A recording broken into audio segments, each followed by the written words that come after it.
আসসালামু আলাইকুম রহমতুল্লাহ। সন্তোষপুর আন্দোলবাড়িয়া সন্তোষপুর এই যে পুলিশ চেকপোস্টে রাত্রে গতকালকে পৌনে দশটায় শুরু হয়েছে ডাকাতি। পৌনে দশটার পর থেকে 11:30 পর্যন্ত রাত্র ডাকাতি হয়েছে 2.5 ঘন্টা। পুলিশের 2-3বার ফোন দেওয়া হয়েছে, পুলিশ আসেনি। এখন সরকারি প্রশাসন সকালবেলা এসছে। শুভ শুক্রবার, শুভ সকাল।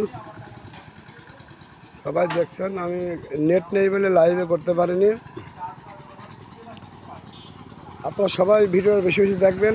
চুয়াডাঙ্গা জীবননগর সন্তোষপুর মোড় থেকে 1 কিলোমিটার আসার পরে যে চেকপোস্ট, এই চেকপোস্টে ডাকাতি হয়েছে গতকাল রাত্রে পৌনে 10টার থেকে 11:30 পর্যন্ত। আপনারা সবাই ভিডিওটি শেয়ার করবেন, লাইক করবেন বেশি বেশি করে। সরকারি প্রশাসনের 2টো গাড়ি আসলো, আপনারা দেখছেন। এই high road Andulbaria two Santoshpur. সবাই ভালো থাকবেন, সুন্দর থাকবেন। আল্লাহ হাফেজ, খুদা হাফেজ।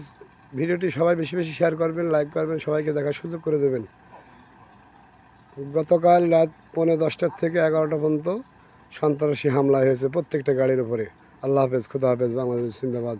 আমি ইয়াসিন আরাফাত শান্ত।